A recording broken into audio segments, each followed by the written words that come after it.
தன்னம்பிக்கை மட்டும் விடாதீங்க. எப்பயுமே தன்னம்பிக்கை இழந்துட்டோம்னாக்க நாமக்குள்ளே எவ்வளோ சக்திகள் இருந்தால் கூட அது யூஸ் இல்லாமல் போயிடும். பிரச்சனைக்குள்ளேயே இருந்துக்கிட்டே இருந்தோம்னாக்கா ஒரு பிரச்சனை நமக்கு 1000 பிரச்சனையாக தெரியும். அப்போ 1000 பிரச்சனையை ஒன்றா தீர்க்கணும்னு அவசியம் இல்லை. ஒரு பிரச்சனை தீர்த்தோம்னா எல்லாமே போயிடும். அனைவருக்கும் வணக்கம்.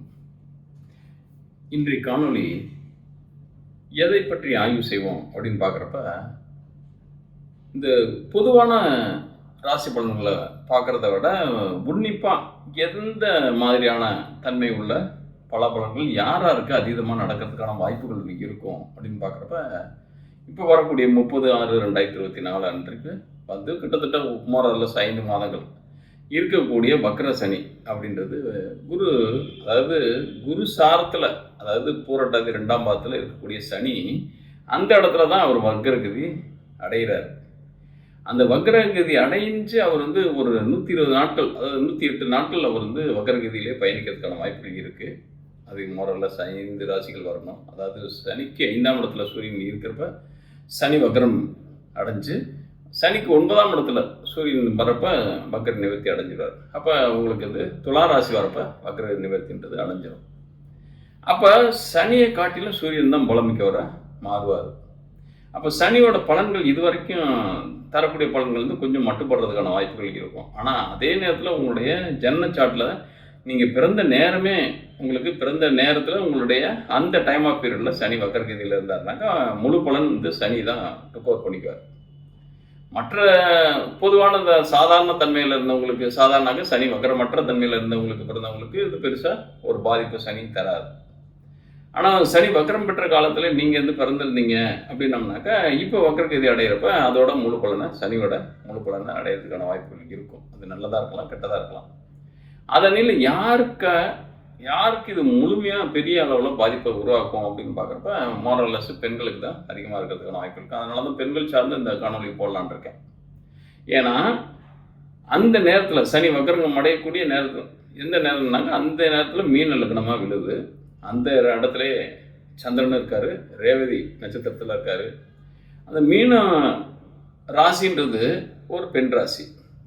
லக்ன புள்ளியும் அந்த பெண் ராசியில் தான் உள்ளது, சந்திரனும் பெண் ராசியில் தான் இருக்கார். அந்த சந்திரன் என்ற அன்றைக்கு தேதியில் இருக்கக்கூடிய நட்சத்திரமும் பார்த்தீங்கன்னாக்க ரேவதி. அதே நேரத்தில் உங்களுக்கு சனி எந்த இடத்துல அவர் தன்னுடைய வக்ர கதியை நிகழ்த்துறாருன்னு பார்க்குறப்ப பூரட்டாதி நட்சத்திரம் 2ஆம் இடம், 2ஆம் பாதம்னு சொல்லலாம். 2ஆம் பாதம்ன்றது நாம் சரியாக பார்த்தீங்கன்னாக்கா அதே ரிஷபராசி தான் வருது. ரிஷபராசியும் பெண் ராசி தான். அப்போ பெண்களுக்கு தான் அதிகமாக நல்லது கெட்டது செய்கிறதுக்கான வாய்ப்புகள் இந்த சனி தரப்போகிறார், ஆண்களை காட்டிலும். ஏன்னா ஆண்களுக்கு கூட பிஃபோர் மேரேஜ் ஆஃப்டர் மேரேஜ்ன்றது ஒரே ரோல் தான் இருக்கும். ஒரே ரோல்னாக்கா அவங்க கிட்டத்தட்ட படிக்கிறாங்க, அதாவது பிறந்ததும் படிக்கிறது, அதாவது பிறந்ததுலேருந்து வளர்றது, படிக்கிறது, ஜாபுக்கு போகிறது, ப்ராப்பர்ட்டி வாங்குறது, அதுக்கப்புறம் அப்படியே ட்ராவல்ன்றது ஒரு மாதிரி. அதாவது ஜாப்ன்றது 100க்கு 100 செய்ய வேண்டிய ஒரு விஷயமாகவே இருக்கும். ஒன்று ஜாப் பார்க்கணும், இல்லாட்டி ஒரு பிஸ்னஸ் பண்ணணும். இது வழியாக ஏதாவது பொருள் ஈட்டணும். நீங்கள் பொருள் ஈட்டாத ஒரு ஜாபுக்கு போகாத, இப்போ ஒரு பையனை போய் ஒரு வீட்டுக்கு போகிறோம், ஒரு பையனை பார்த்தாவே என்ன வேலை செய்கிறாரு அப்படின்னு தான் கேட்பாங்க. அதே மாதிரி ஒரு வீட்டுக்கு வந்தாங்கன்னாக்க பொண்ணை பார்த்தா என்ன வேலை செய்கிறான்னு சொல்ல மாட்டாங்க. அதாவது என்ன வேலையில் இருக்கிறது ஆல்ரெடி தெரிஞ்சால் மட்டும்தான் சொல்லுவாங்களோ ஒழிய, ஒரு 20-30 வயசு பெண்ணையோ பையனையோ பார்க்குறப்ப என்ன ஜாபுக்கு எதுவும் போறியாமான்னு தான் கேட்பாங்க. ஏன்னா வீட்டிலையே இருக்கிறதுக்கான வாய்ப்புகள் இருக்கணும். அதனால தான் ஹவுஸ் ஒய்ஃப் அப்படின்னு ஒரு கேட்டகரியை வகுத்திருக்கோம் நம்ம. அப்புறமா ஜாபுக்கு, அதாவது அது தேவையின் அடிப்படையில் இருக்கலாம், அல்லது உங்களுடைய ஆசையின் அடிப்படையில் இருக்கலாம், அல்லது உங்களுடைய அத்தியாவசியமாக நீங்கள் இன்றைக்கி சர்வைவல் பண்ணணும் அப்படின்னா 2 பேரும் சம்பாதிச்சே தீரணும் அப்படின்ற கட்டத்தில் நம்ம நகர்றோம் அப்படின்னா அந்த தன்மையில் போகலாம். ஆனால் பையனை பொறுத்த வரைக்கும் நீங்கள் ஏகப்பட்ட சொத்து சோகம் இருந்தால் கூட நீங்கள் உட்காந்து சாப்பிட முடியாது. உட்காந்து சாப்பிட்டீங்கன்னாக்கா அது ஏளனமாக பார்க்கறதுக்கான வாய்ப்புகள் தான் சமூகம் பார்க்குங்களா. அப்படின்றப்ப ஏதாவது, அதாவது அதான் சொல்லுவாங்க, அரையனா காசாக இருந்தால் கூட அரண்னா காசுன்றோம். அதனால தான் அரசாங்க உத்தியோகத்துக்கு நம்ம அவ்வளோ பேர் அடிச்சுக்கிறோம். அதாவது நீங்கள் அதில் சம்பளம்ன்றது இப்போ தனியாக ப்ரைவேட் கன்சனோ அல்லது ஒரு தனியார் துறை நிறுவனங்கள்லையோ அல்லது ஒரு தனியார் துறையை நீங்களே சுயமாக பிஸ்னஸ் பண்ணுறீங்கன்னா கூட அதை விட ஒரு சேஃப்டி செக்யூரிட்டி அப்படின்றது அரசாங்க அலுவலகத்தில் ஒர்க் பண்ணக்கூடிய வேலையை தான் சொல்கிறோம். அதனால தான் இன்றைக்கி 50 வேக்கன்சி இருக்குனாக்கா அதுக்கு 5 லட்சம் பேர் போராடுறோம் நம்ம.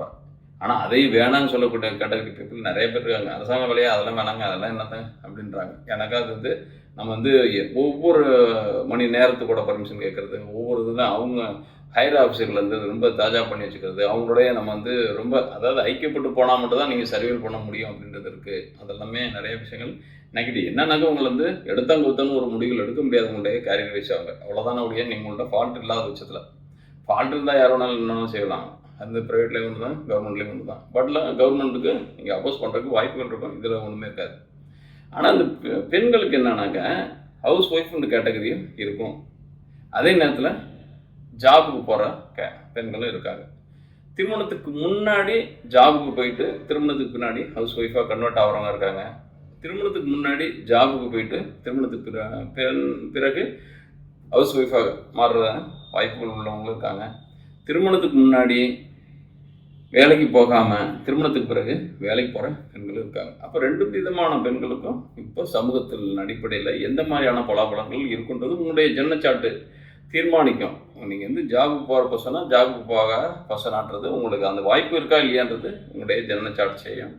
பட் இந்த கோச்சார பலன் அப்படின்றது இந்த சனி தரக்கூடிய கோச்சார பலன் அது எந்த மாதிரியான தாக்கத்தை உருவாக்கும் ஃபேமிலி லைஃப்லையும் சரி உங்களுடைய ஜாப் லைஃப்லையும் சரி அப்படின்றப்ப ஃபேமிலி லைஃப் அதாவது ஹவுஸ் ஒய்ஃப் அப்படின்ற இருக்கவங்களுக்கு உங்களுக்கு அட் ப்ரெசன்ட் என்ன மாதிரியான ப்ராப்ளத்தில் இருக்கலாம், என்ன மாதிரியான ஒரு ப்ராஃபிட்டில் இருக்கலாம் அப்படின்னு பார்க்குறப்ப பெனிஃபிட் எந்த மாதிரியான தன்மையில் அதாவது சுப தன்மையில் இருக்கலாம்னு பார்க்குறப்ப இத்தகைய தன்மையில் கன்னியா ராசினியர்களுக்கு எப்படிப்பட்ட சுப பலனை தரப்போகுது, அதாவது ஹவுஸ் ஒய்ஃபுக்கும் ஜாப் வைஸே இருக்கக்கூடிய பர்சன்களுக்கும் அப்படின்னு பார்க்குறப்ப ஹவுஸ் ஒய்ஃப் அப்படின்றதுல 3ஆம் இடம் தான் உங்களுக்கு அதிகமாக வேலை செய்ய போகுது. 3ன்றது யாருன்னா உங்களுக்கு அதிகபட்சம் உங்களுக்கு 3 8 கூடிய செவ்வாய் தான் மிகப்பெரிய எதிரி.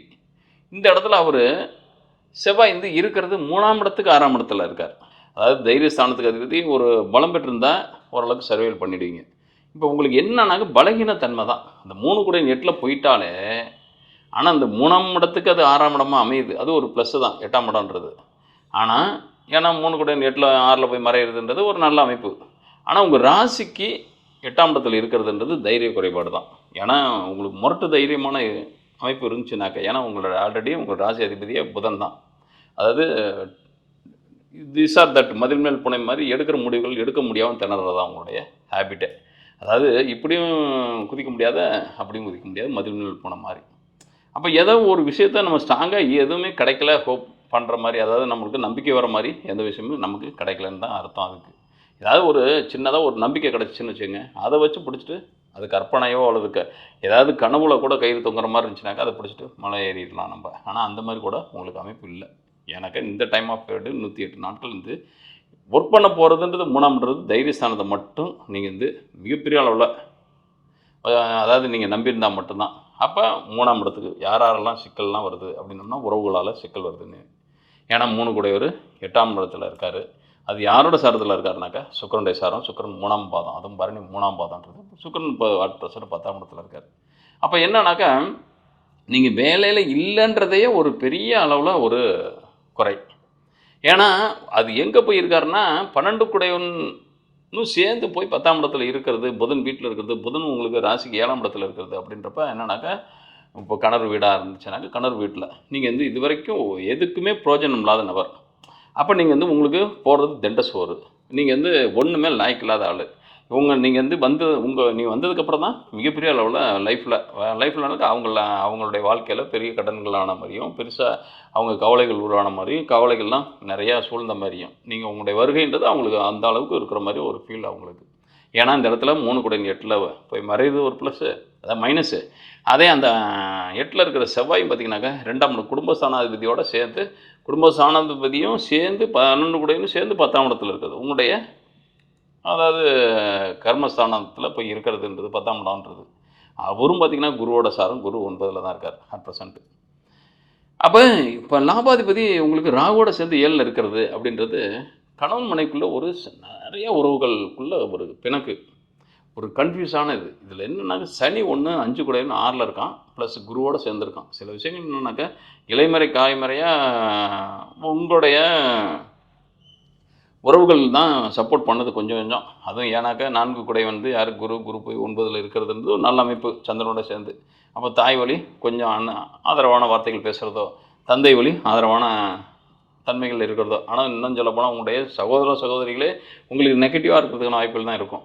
7ஆம் இடத்துல அது யார் இருக்கானாக்கா சந்திரன், ராகு வேறு. அவங்க பெருசாக உங்களுக்கு நண்பர்கள் மாதிரி இருக்கவங்களோ பெருசாக உங்களுக்கு உதவி செய்கிறதுக்கான அமைப்புகள் கிடையாது. அவங்கள நம்புனீங்கனாக்கா நிச்சயமாக அவங்க உங்களை வந்து படுபாதாளத்துக்கு தள்ளுறதுக்கான வாய்ப்புகள் அதிகமாக இருக்கும். ஏன்னா ராகு சந்திரன் சேர்க்கைன்றது பெருசாக கிடையாது.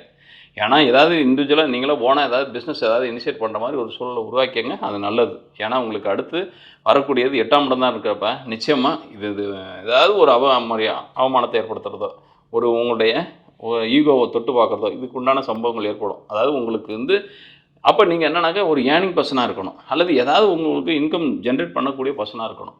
இல்லை இன்கம் ஜென்ரேட் பண்ண முடியாத பர்சன், நீங்கள் வேலை எதுவுமே கிடையாது, வீட்டு வழி தான் ஒருவருடைய வருமானம் தான் டிபெண்ட் பண்ணியிருக்கோம், அல்லது அவங்களுடைய பேரண்ட்ஸ் வழி வரக்கூடிய ஆதாயங்களை தான் டிபெண்ட் பண்ணி இந்த ஃபேமிலி ரன் ஆகுது அப்படின்னம்னாக்கா நிச்சயமாக உங்களுக்கு அவங்க தரக்கூடிய தொல்லைகள், அவங்க தரக்கூடிய, ஏன்னா இந்த இடத்துல உங்கள் தாய் தந்தையர் மட்டும்தான் சப்போர்ட்டுக்கு இருக்கிறதுக்கு வாய்ப்புகள் இருக்குது. ஏன்னா சூரியனும் 10ஆம் இடத்துல இருக்கான், 9ஆம் இடத்துல குரு இருக்கார், 4 கூடையவரும் 9ஆம் இடத்துல இருக்கிறது அது சந்திரசாரம்.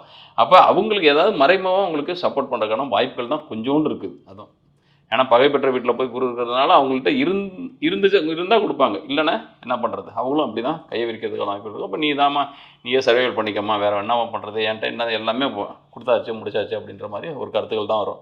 ஏதாவது பூர்வீக சொத்துக்கள் எதுவும் இருந்தால் அதுவும் டிஸ்பியூட் போகிறதுக்கான வாய்ப்புகள் தான் இருக்கும். அதுபோல எதுவுமே இந்த 108 நாட்களில் ஒரு தீர்வு கிடைக்காது. அப்போ இந்த இடத்துல நீங்கள் என்ன முடிவு எடுக்கணுன்னாக்கா, ஏதாவது ஒரு புதிய தொழில் செய்கிறதுக்கான வாய்ப்புகளை பெறுங்க, அது சக்ஸஸ் ஆகும்.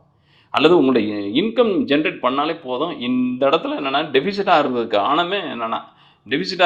காரணமே என்னன்னாக்கா, உங்களுடைய எதுவுமே நீங்கள் வந்து ஒரு லக்கும் இல்லை, ஒரு இன்கம் ஜென்ரேட் பண்ணக்கூடிய பர்சனும் இல்லை, உங்களுக்கான ஆளுமையும் இல்லை. அந்த மாதிரி ஒரு பார்வை உங்களுடைய உறவுக்குள்ளேயே உங்களை பார்க்குறதுக்கான வாய்ப்புகள் இருக்கும். உறவுகள் உங்கள் காதுபடவே பேசுகிறதுக்கான வாய்ப்புகளும் இருக்கும். அதிகபட்சமாக ஏளன தன்மை இல்லாத அளவுக்கு நீங்கள் பார்த்துக்கங்க. அது என்னன்னாக்கா, ஏதாவது ஒரு விஷயத்தில் நீங்கள் வந்து ஒன்றுமே சம்பாதிக்காட்டியும் பரவாயில்ல, சம்பாதிக்கிற மாதிரி ஒரு சீனையாவது சிம்பத்தி கிரியேட் பண்ணிக்கிங்க.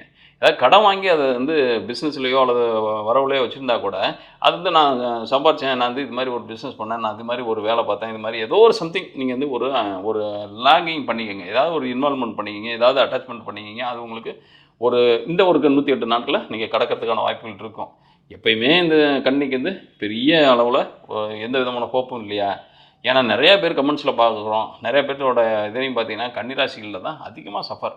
நான் அதிகமாக சொல்லியிருக்கேன், கிட்டத்தட்ட ஒரு 12 ராசிகள்லையே அதிகமாக பாதிக்கப்பட்ட ராசின்றது கன்னிராசி, மிதுன ராசி, கடகராசி, கும்பராசி. இதெல்லாமே பாதிப்புன்றது அதிகமாக இருக்கக்கூடியது. அடுத்த ஜென்னில் வர்றது தான் மகர ராசி, விருச்சிக ராசியெல்லாம். இதில் ஃபஸ்ட்டு 12 ராசிகள் அதிகமாக பாதிக்கப்பட்டது காலப்புருஷ தத்துவத்துக்கு யாருனாக்கா புதன்றது 6ஆம் இடத்துக்கு அதிபதி. அப்போ உங்களுக்கு புதன் மட்டும் வலிமையாக இருந்தால் மட்டும்தான் உங்களால் சர்வே பண்ண முடியும் உங்களுடைய ஜாதக ரீதியாகவே. இப்போ உங்களுடைய பர்சனல் சார்ட்டை பார்த்துக்கங்க. செவ்வாய் வீக்காக இருந்தாருன்னா பிரச்சனை இல்லை, தப்பிச்சிருவீங்க. புதன் பலமாக இருந்தாருன்னா ஒன்றும் பிரச்சனை இல்லை, தப்பிச்சிருவீங்க. ஏன்னா இப்போ இந்த இடத்துல என்னன்னாக்கா, இந்த டைம் அதாவது எவ்வளோதான் பிரச்சனைகள் வந்தால் கூட அதில் சின்ன தன்னம்பிக்கை என்ன அப்படின்னம்னாக்கா, இந்த புதன் 11ல் இருக்கிறது பெஸ்ட்டு. அவரு யாருனாக்கா குருவோட சாரத்தில் இருக்கார், குரு 9ல் இருக்கார். அப்போ இந்த இடத்துல உங்களுக்குன்னு ஒரு புதுசாக ஏதாவது ஐடியா தோன்றதோ, புதுசாக இனிஷியேட் பண்ணுறதுக்கான வாய்ப்புகள் இருக்கும். புதுசாக ஏதாவது ஒரு பிஸ்னஸ் பண்ணலாம் அப்படின்னு நினைக்கிறதுக்கான வாய்ப்புகள். ஆனால் தடைகள் இதுக்கு நிறையா வரும், அதை கவலைப்படாதீங்க. ஏன்னா 8ஆம் இடத்தோடு தான் அடுத்து சம்மந்தப்படுது அப்படின்றப்ப அதில் தடைகள் போடுறது, பிரேக் அடிக்கிறதுக்கோ அல்லது அது ஏளனப்படுத்துறதுக்கோ உனக்கெல்லாம் வராது. நீ எல்லாம் என்ன இது மாதிரி யோசிக்கிற, நீ எல்லாம் ஏன் இப்படி நினைக்கிற அப்படின்னு ஒன்று இழிவுபடுத்துறதுக்கான வாய்ப்புகள் நிறையா இருக்கும். ஆனால் தன்னம்பிக்கை மட்டும் விடாதீங்க. எப்பயுமே தன்னம்பிக்கை இழந்துட்டோம்னாக்கா நமக்குள்ளே எவ்வளோ சக்திகள் இருந்தால் கூட அது யூஸ் இல்லாமல் போயிடும். ஆனால் தன்னம்பிக்கை மட்டும் இருந்துச்சுனாக்கா உங்களுக்குள்ள சக்தியே இல்லைன்னா கூட நீங்கள் ஜெயிச்சிருவீங்க. அதனால தான் சொல்லுவாங்க, இளைச்சவனோடு போனாலும் போகலாம், மலைச்சவனோடு போகக்கூடாது. இளைச்சவன் என்ன பண்ணுவானாக்கா, நம்மளால் முடியுண்ணே அப்படின்னு சொல்லிட்டு நம்மளை கூப்பிட்டு போயிடுவான், நம்மள்கிட்ட அதை செய்ய வச்சுருவான். ஆனால் மலைச்சவனாக்கா யோசிப்பான், அவனால் முடியும், ஃபிசிக்கலாகவும் ஃபிட்டு தான், ஆனால் அவனுக்கு என்னன்னா போலவா இப்படியா அப்படியா அப்படின்னு சொல்லி நம்மளையும் இறஞ்சி வந்து காலி பண்ணி விட்ருவாப்புல. அதனால தான் என்னன்னாக்கா, உங்கள் கூட யாரெல்லாம் இருக்காங்களோ உங்களை பற்றி தனிப்பட்ட விமர்சனங்கள் பண்ணுறாங்க, உங்களை பற்றி இன்னொருத்தவங்களை பற்றி உங்கள்கிட்ட ஒரு புரணி பேசுகிறாங்கன்னு வச்சுங்க, அவங்கள்ட்ட கொஞ்சம் டிஸ்டன்ஸை மெயின்டைன் பண்ணுங்கள். ஏன்னா அடுத்தவங்களுடைய மெசேஜுகளை உங்களுக்கு பாஸ் பண்ணக்கூடியவங்க உங்களோட மெசேஜுகளை அடுத்தவங்களுக்கு சொல்ல மாட்டாங்கன்னு என்ன நிச்சயமாக சொல்லக்கூடியவங்களாக இருப்பாங்க. அப்போ நீங்கள் வந்து யாரோட பிரச்சனையும் இப்போ பிரச்சனைன்றதை விட ஒரு ஃபேமிலி மேட்டரையோ அல்லது அவங்களோட இன்டர்னல் லைஃப் மேட்டரையோ எதையுமே நீங்கள் வந்து யார்ட்டையும் ஷேர் பண்ணாத பட்சத்தில் உங்கள் மேலே என்னன்னாக்கா அதிகமான நம்பிக்கை வர்றதுக்கான வாய்ப்புகள் இருக்கும். அப்போ நீங்கள் வந்து யார்கிட்டையும் ஷேர் பண்ணவும் மாட்டீங்க, யாரோடதையும் நீங்கள் பெருசாக கேட்டுக்கவும் மாட்டீங்க அப்படின்றது தான். ஏன்னா நமக்கு இருக்கிற கஷ்டத்தை காட்டிலும் அடுத்தவங்களுடைய கஷ்டத்தை நம்ம வந்து கஷ்டத்தையோ நஷ்டத்தையோ அவங்களுடைய இதை வந்து நம்ம வந்து கேட்குறதுன்றது அவங்களுக்கு ரிலீஃப் ஆகுதோ இல்லையோ நமக்கு அது படனம் மாறிடும். அது நமக்குள்ளே ஏற்கனவே ஏகப்பட்ட குப்பை இருக்குது. அந்த குப்பையில் இந்த குப்பையும் கொண்டு போய் வந்து உள்ளே திணிச்சுக்கிட்டிங்கனாக்கா அந்த குப்பைக்குள்ளே நம்ம இருக்கிறதுக்கான வாய்ப்புகள் இருக்கும். அப்போ நம்ம என்னென்னா எவ்வளோக்குள்ள மைண்டை க்ளீனாக வச்சுக்கிறோமோ, எவ்வளோக்குள்ள முடிவுகளை ஜென்வனாக எடுக்கிறோமோ, எவ்வளோ முடிவுகளை ஃபாஸ்ட்டாக எடுக்கிறோமோ. ஏன்னா இந்த இடத்துல செவ்வாய் 8ல் தான் இருக்கார். ஏதாவது டைவர்ஸ் கேஸ் போகுது அல்லது பிரிஞ்சிருக்கிறதுக்கான வாய்ப்புகளாக இருக்குது, செப்பரேஷனாக இருக்குது. அப்போ என்னாலும் இந்த இடத்துல உங்கள் ஜாதக ரீதியாக இப்போ என்ன நடக்கும், அடுத்து நான் வந்து தனியாக போயிடுறது பெஸ்ட்டாக அல்லது இங்கேயே இருந்து குப்பை கொட்டுறது தான் பெஸ்ட்டாக அப்படின்றத கன்சிடர் பண்ணிங்க. அது வந்து ஜாதகத்தை ரீதியாக ஆய்வு பண்ணிக்கிங்க. அது முடிவு எடுக்கிறதுக்கான காலகட்டங்கள் தான் இந்த 108 நாட்கள்னு வச்சுக்கோங்க. எனக்கு இந்த செவ்வாய் போய் 8ல் இருக்கிற வரைக்கும் அது சக்ஸஸ் ஆகிடும். 8ல் செவ்வாய் இருந்தாலே ஏதாவது ஒரு அசம்பாவிதத்தையோ அல்லது ஒரு விபத்து சம்பவம் எல்லாத்தையுமே செய்கிறதுக்கான வாய்ப்புகள் இருக்கும். எல்லாமே வாழ்க்கையில் எல்லாமே அசம்பாவிதம் தாங்க. அசம்பாவிதமே சம்பவமாக மாறும், சம்பவமே அசம்பாவிதமாக மாறும். அப்படின்றப்ப 8ல் செவ்வாய் இருக்கார், நிச்சயமாக ஏதாவது ஒரு பாசிட்டிவ் நெகட்டிவ் ஒன்று கொடுத்துருவார். இதுதான் இப்போ தான் அப்படின்னு முடிவெடுக்க முடியாத இருந்தவங்களுக்கு நிச்சயமாக. ஏன்னா 5 கூடைய சனியும் போய் 6ல் மறையிறான். பெருசாக நம்மளுக்கு புத்தி சுவாதீனன்றது பெருசாக இருக்காது. எந்த முடிவை எப்போ எடுக்கணும், எந்த முடிவை எப்போ எடுக்கக்கூடாது, இது எல்லாமே குழப்பமாக இருக்கும். அப்போ இந்த இடத்துல எந்த முடிவுகளை எடுக்கணும் அப்படின்றத ஸ்ட்ராங்காக நீங்கள் ஃபிக்ஸ் பண்ணிடுங்க. உங்கள் ஜாதக சப்போர்ட் பண்ணிச்சுனாங்க அதை ஸ்ட்ராங்காக எடுத்துருங்க. அதன்படி உங்களுக்கு சக்ஸஸ் நடக்கிறதுக்கான வாய்ப்புகள் இருக்கும். அதே நேரத்தில் ஜாபுக்கு போகிறவங்களுக்கு இப்போ 9ஆம் பாவம் தான் அட் ப்ரெசண்ட்டு ஃப்யூச்சரில் வேலை செய்வது. அப்போ 6ஆம் பாவம் தான் வேலை செய்யுது. 6, 9 அப்படின்னாலே ஜாப் மாற்றம் இருக்குது நிச்சயமாக. இந்த இடத்துல உங்களுக்கு ராசிக்கு 9ஆம் இடத்துல குரு இருக்கிறப்ப உங்களுக்கு அதுவும் அவர் இருக்கிறது 6ல் இருக்கக்கூடிய சனியோட, அதாவது சந்திரன் 7 கூடிய சந்திரன்லேயே 2ஆம் பாவத்தில் இருக்கார். ரோஹிணி 2ஆம் பாவத்தில் இருக்கார். அதே இடம் தான் வரும். வர்க்கோத்தம் அடைஞ்சிடார் 9ல், ஸ்ட்ராங்காக இருக்கார். 7 கூடிய 6ல் போனால் 9க்கு போனாலே அது ஒரு நல்லது தான். நல்லதுனாக்கா உங்களுக்கு மல்டிபிள் ஏதாவது ஒரு பெனிஃபிட் அடையிறதுக்கான வாய்ப்புகள் இருக்கும். ஒரு ஜாபில் ஒரு ட்ரான்ஸ்ஃபர் அல்லது ப்ரொமோஷன், இன்க்ரிமெண்ட், இது மாதிரி நடக்கிறதுக்கான வாய்ப்புகள் இருக்கும். அல்லது 7 கூடையன் சாரத்தில் தான் 7ல் இருக்கிற சந்திரனுடைய சாரத்தில் தான் அவர் வந்து ரோகிணி 2ஆம் பாவத்தில் இருக்காருன்றப்ப அந்த இடத்துல வர்க்கோத்தம் அடைகிறாருனாக்கா நீங்கள் வந்து இது வரைக்கும் கணவன் மனைவி பிரிஞ்சிருந்தீங்கன்னாக்கா சேர்ந்து வாழ்றதுக்கான வாய்ப்புகள் இருக்குது. ஆல்ரெடி செப்பரேஷனில் இருந்துருக்கீங்க அப்படின்னம்னாக்கா செப்பரேட் ஆகி டிவோர்ஸ் ஆகி இந்த மாதிரி ஒரு சிங்கிளாக இருக்கீங்க அப்படின்னா டபுள்ஸ் ஆகிறதுக்கான வாய்ப்புகள் இருக்குது. ஏன்னா 9, 7 சம்மந்தப்பட்டாலே உங்களுக்கு ஆகும். இந்த இடத்துல சனி இருக்கார் பார்த்தீங்களா, சனியும் 6ஆம் இடத்துல தான் இருக்கார். அவர் 4, 7 கூடையவராக சாரமாக பெறுறாரு. அதாவது 2ஆம் இடம் 4, 9 கூடைய 4, 7 கூடைய குருவோட 2ஆம், அதாவது பூரட்டாதி 2ஆம் பாதம்னு சொல்கிறேன். அதுவும் அவங்களுக்கு சனியும் உங்களுக்கு 9ஆம் இடத்தை தான் இண்டிகேட் பண்ணுறாரு. அப்போ 9 பலமாக வேலை செய்ய போகுது அப்படின்னம்னா இடப்பெயர்ச்சின்றது உண்டு. திருமணம்னாக்க உங்களுக்கு இது வரைக்கும் தடைப்பட்ட திருமணமாக இருந்துச்சுனாக்கா அது மகிழ்ச்சியாக அடுத்து திருமணம் பண்ணுறதுக்கான வாய்ப்புகளும், அல்லது முதல் திருமணமே அழகாக சக்ஸஸ் ஆகிறதுக்கான வாய்ப்புகளும், லவ் மேரேஜ் சக்ஸஸ் ஆகிறதுக்கான வாய்ப்புகள் இருக்குது.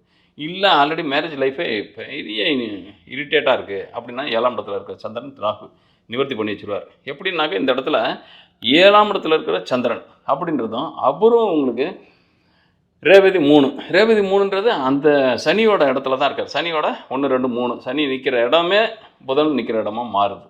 அதாவது சந்திரன் நிற்கிற இடமா மாறுது. சந்திரன் யாருன்னா உங்கள் ராசிக்கு 11ஆம் இடத்துக்கு அதிபதி 6ல் இருக்கிறதுன்றது நல்லது.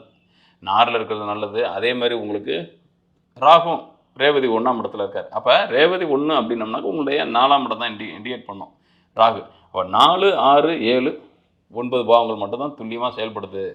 உங்கள் ராசியாதிபதியும் 11ல் லாபஸ்தானத்தில் இருக்கார். அவரும் குருவோட சாரத்தில் குரு 9ல் இருக்கார். அப்படின்றப்ப இது வரைக்கும் அதாவது அவிழ்க்கப்பட முடியாத முடிச்சுக்கள், இது வரைக்கும் தெளிவற்ற தன்மையில் இருக்கக்கூடிய நிலைகள், இது வரைக்கும் ஏதாவது ஒரு வழக்காக இருக்கட்டும், ஏதாவது பிரச்சனையாக இருக்கட்டும், இதை நான் எப்படி முடிக்கிறது, இதை நான் எப்படி துவங்கிறது, இதை நான் எப்படி க்ளோஸ் பண்ணுறது, இதை எப்படி நான் டிஸ்போஸ் பண்ணுறது, எல்லாத்துக்குமே ஒரு எண்டு கார்டு கம்ப்ளீட்டாக நீங்கள் அதிலேருந்து வெளியே வர்றதுக்கான வாய்ப்புகள்.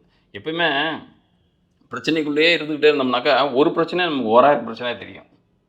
அப்போ 1000 பிரச்சனை வந்து ஒன்றா தீர்க்கணும்னு அவசியம் இல்லை. ஒரு பிரச்சனை தீர்த்தோம்னா எல்லாமே போயிடும். இப்போ ஒன்றும் இல்லைங்க, நீங்கள் இருக்கீங்க, உங்களோட கணவர் இருக்கார், உங்கள் கணவருக்கும் உங்களுக்கும் கான்ஃப்ளிக்ட் வருது. அது ஜாதக ரீதியாக பர்மனெண்ட்டாக உங்களுக்கு உள்ள பிரச்சனை இருக்குது, செப்பரேஷன் ஆகிடுவீங்கன்னா ஒன்றும் பிரச்சனை இல்லை, போயிடலாம். அல்லது இந்த இடத்துல இருந்து அவங்களுடைய இன்வால்மெண்ட் அதிகமாக இருக்கிறப்ப இவரை பேஸ் பண்ணி இவருடைய சுற்றத்தார் பூராமே உங்களை டார்கெட் பண்ணுறாங்க, உங்களை அசிங்கப்படுத்துகிறாங்க, உங்களை வேதனைப்படுத்துகிறாங்க, உங்களை துன்பப்படுத்துகிறாங்க, துயரப்படுத்துகிறாங்க. அப்படின்றப்ப இந்த இடத்துல என்ன, அந்த ஒரு கேரக்டர், அந்த கேரக்டர் தூக்கி கிள்ளி போட்டோம்னாக்கா ஓவரால் கேரக்டரும் க்ளோஸ் ஆகிடும். அப்போ அதுக்குள்ளே நம்ம பார்த்துக்குள்ளே வரமாட்டாங்க. உங்களுக்கு என்னென்னா கான்ஃபிடென்ட் லெவல் கம்மியாகிடுது இந்த இடத்துல. அதுதான் 3ஆம் இடம்ன்றது உங்களுக்கு மிகப்பெரிய அளவில் பாதிக்கப்பட்ட தன்மையில் இருக்குது. இப்போ தைரிய குறைபாடு தான். நீங்களாக உட்காந்து ஓரமாக உட்காந்து அழுவுறது தான், எதை பார்த்தாலும் புலம்புறது தான், அடுத்தவங்களை பார்த்து ஆற்றாமை அடையிறது தான். இதுதான் வாழ்க்கைன்றது நினைக்கிறது. அதெல்லாம் ஒன்றுமே கிடையாது. எல்லாத்துக்கும் வாழ்க்கை இருக்குது. நமக்கான வாழ்க்கை வரும்னு நினச்சா மட்டும்தான் நான் அந்த வாழ்க்கையை நம்ம அனுபவிக்க முடியும், நம்ம சந்தோஷமாக இருக்க முடியும். அதை விட்டுட்டு அடுத்தவங்க இப்படி இருக்காங்க, இவங்க இப்படி இருக்காங்க, எனக்கு மட்டும் தான் இப்படி நடக்குது, அவங்களுக்கு இப்படி நடக்க மாட்டேங்குது அப்படின்றதெல்லாம் எல்லாத்துக்கும் நல்லதும் நடக்கும், கெட்டதும் நடக்கும். நமக்கு இப்போ நடந்துகிட்டு இருக்கு, அவ்வளோதான். நம்ம அப்போ நல்லது நடக்கிறப்ப அவங்களுக்கு கெட்டது நடக்கலாம். அதுக்கு அவங்களும் நல்லா இருக்கணும், நானும் நல்லா இருக்கணும் அப்படின்லாம் யோசிக்க தேவையில்லை. என்ன விதியோ அதுதான் தலையெழுத்து, அவ்வளோதான். இதுலேருந்து நான் நல்லா இருக்கணும்னா அவங்க கெட்டு போகணும், நான் கெட்டு போகணும்னா அவங்க நல்லா இருக்கணும், அந்த மாதிரி கான்செப்டே இல்லை, ஒன்றுமே கிடையாது. 12 ராசி இருக்குது. சுற்றி இருந்தாலும் இந்த 12 ராசிக்குள்ளே தான் பலாபலங்கள் பார்க்க முடியும். அப்போ ஒரு பாவத்துக்கு எதிர்பாவம் அழுத்தப்படும் எப்பயுமே. இப்போ 4ஆம் இடம் நல்லா இருந்துச்சுனாக்கா 10ஆம் இடம் அழுத்தப்படும். ஒரு லக்ன பாவம் பலமாக இருந்தால் 7ஆம் இடம் அழுத்தப்படும். இப்போ உங்கள் லக்ன பாவம் ராசி பாவம் யார்? புதன். புதன் நல்லா இருந்து வலிமையாக இருந்தாருன்னா 7ஆம் இடத்துக்கு குரு ஒரு தன்மை வலுவிழந்த தன்மையில் இருந்தாருன்னா நிச்சயமாக அவங்கள நீங்கள் ஜெயிச்சிருவீங்க. அதே நேரத்தில் நீங்கள் 7ஆம் இடம் வலிமையாக இருக்குதுன்னு வச்சுங்க, குரு வலிமையாக இருந்தாருன்னு வச்சுங்க, நீங்கள் உங்கள் பாவம் உங்கள் ராசி அதிபதி புதன் பலமிழந்து இருந்தாருன்னு வச்சுங்க, நிச்சயமாக உங்களுக்கு எவ்வளோ ஞானம், அறிவு, எல்லாமே திறமை எல்லாமே இருந்தால் கூட நோ யூஸ். ஏன்னா இந்த இடத்துல யார் கிங்கு அப்படின்றதான் யோசிக்கணும். அப்போ கிங்கு அவங்களா இருக்கிறப்ப நீங்கள் கிங் மேக்கராக இருந்துட்டு போயிடுங்க. அப்போ நீங்கள் கிங்காக இருந்தால் அவங்கள கிங் மேக்கரை ஆக்கி விட்ருங்க, அவ்வளோதான். இந்த இடத்துல என்னன்னாக்கா எப்போயுமே ஒரு பாவம், இப்போ 4ன்றது சுகம், 10ன்றது வேலை. எப்பயுமே சுகம் படுக்கை அறையில் ஒருத்தர் இருந்தானா தொழில் எப்போ கவனிப்பான்? அது நேர் 180 டிகிரியில் தொழில் 10ஆம் பாவம். எப்போயுமே தொழில்னு இருந்தவனாக்க அவன் அவன் ஒரு நல்ல தூக்கம் எப்போ தூங்குவான்? அப்போ ஒரு விஷயம் பலமாகிட்டா இன்னொரு எதிர்பாவம் பலவீனமாகிடும். இது வந்து தன்மை. ஒரு கணவன் பலமாக இருக்காருனாக்கா மனைவி பலவீனமாகிடுவாள். ஒரு மனைவி வந்து பலமாக இருக்காருனாக்கா கணவன் பலவீனம் ஆகிடுவான். இந்த இடத்துல என்னென்னா ரெண்டுக்கும் என்னென்னா ஈகோனாக்கா ரெண்டுமே பலமாகிட்டா ஒன்றும் இல்லை. உங்கள் ஜாதகத்தில் பார்த்தீங்கன்னாக்கா புதன் நல்லா வலிமையாக இருக்கார், உங்களுடைய கணவர் ஜாதகத்தில் பார்த்தா குரு வலிமையாக இருக்கார் அப்படின்னு வச்சுக்கோங்க. அப்போ உங்களுக்குள்ளே சேர்ந்து வாழ்கிறதுக்கான வாய்ப்புகளே கிடையாது. அப்போ உங்களுக்குள்ள ஒரு கான்ட்ராவர்சி அதிகமாக நீங்கள் அவர் மேலே குறை சொல்ல, அவர் உங்கள் மேலே குறை சொல்ல, நீங்கள் அவர் மேலே ஏகப்பட்ட கம்ப்ளைண்ட் வைக்க, அவர் உங்கள் மேலே ஏகப்பட்ட கம்ப்ளைண்ட் வைக்க, இதே மாதிரி தான் ஒன்று வார்த்தையும் ஓடிக்கிட்டே இருக்கும். அப்போ உங்கள் ஜாதகத்தை பார்த்ததுமே நம்மளுடைய 7ஆம் இடத்தை பார்த்து கெஸ் பண்ணிடலாம், நமக்கான மனைவி இப்படி தான் இருப்பான், நமக்கான கணவன் இப்படி தான் இருப்பான்ட்டு. அதுக்கு தகுந்த மாதிரி, அல்லது என்னோடய கணவன் இப்படி தான் இருப்பான்றப்ப நான் இப்படி தான் இருக்கணும் அப்படின்னு நீங்களே உங்களுக்குள்ளே காம்ப்ரமைஸ் ஆகிக்கங்க. அதான் நல்லது. எப்போவே என்னென்னா எப்பயுமே அதுக்கு தகுந்த மாதிரி வீட்டுக்கு தகுந்த மாதிரி நம்ம இருந்துக்கணுமோ இல்லையா. நம்ம வீடு 10க்கு 10 தான் இருக்குன்னு வச்சுங்க, ஒரு அறை. இதுலேருந்து கிட்டத்தட்ட ஒரு 1000 சதுரடிக்கு வைக்க வேண்டிய ஜாமான் கொண்டாந்து உள்ளே வைக்கலாமா? வைக்கக்கூடாது. அப்போ ஒரு 10க்கு 10 சதுரடியில் ஒரு ரூம் இருக்குனாக்கா இதுக்குள்ளே அதிகபட்சம் ஒரு 40-50 சதுரடிக்கு உண்டான மெட்டீரியல் வச்சிங்கனாக்கா உங்களால் அதை சர்வேல் பண்ண முடியும், அசஸ் பண்ண முடியும். அதை விட்டுட்டு பெரிய அளவில் ஒரு காண்டாமிருக மாதிரி ஒரு சோஃபா செட்டு, கட்டில் மாதிரி ஒரு பெரிய கட்டில் போட்டு, ஒரு கிங் சைஸ் கட்டில், ஒரு சோஃபா செட்டு, ஒரு சேர் கீர்னு போட்டு எங்கே நீங்கள் இருப்பீங்க? நீங்கள் கதவுக்கு வெளியே தான் இருப்பீங்க. அது போல் நினைக்க வாழ்க்கையில் நான் ஜாதகத்தில் உங்களுடைய தன்மையை பாருங்கள். அதுலேயே உங்கள் ஜாதகத்திலே தெரியும் உங்களுடைய 7ஆம் பாவம் எப்படி இருக்குது, அவர் எப்படி வலிமைப்பட்ட தன்மையில் இருப்பார். உங்களுக்கு எப்போயுமே ஒரு பாவத்துக்கு எதிர்பாவம் அதோட நேர் எதிர்பாவமாக தான் கன்வெர்ட் ஆகும். சரிங்களா? அதனால் கவலைப்படாதீங்க. எந்த விஷயத்துலையுமே இதெல்லாம் தற்காலிகமான ஒரு தன்மைகள் தான். அதுக்காக இதே நிலை நமக்கு நீடித்திருக்கும், இதே தன்மையில் தான் நான் என்னுடைய வாழ்க்கை ஃபுல்லாக இருக்கும், நான் சாகிற வரைக்கும் இப்படி தான் இருப்பேன் அப்படின்லாம் எதுவுமே கிடையாது. நீங்கள் வந்து முன்னாடி சிரிச்சிங்கன்னா பின்னாடி அழுவீங்க, முன்னாடி அழுத பின்னாடி சிரிப்பீங்க, அவ்வளோதான். எல்லாமே என்னென்னா தற்காலிகமானது. சந்தோஷமும் தற்காலிகமானது, துக்கமும் தற்காலிகமானது. எந்த ஒரு துக்கத்துக்கு நீங்கள் வந்து உங்களுடைய பேரண்ட்ஸே இருக்காங்க, உங்களுடைய தாத்தா பாட்டி இருக்காங்க, அவங்க போனதுக்கப்புறம் நீங்களும் போயிட்டீங்களா? கிடையாது இல்லை. அதுக்கு போகிறதுக்கும் அப்புறமும் 3 வேளை உட்காந்துட்டு சாப்பிட்டுட்டு தானே உட்காந்துருக்கீங்க.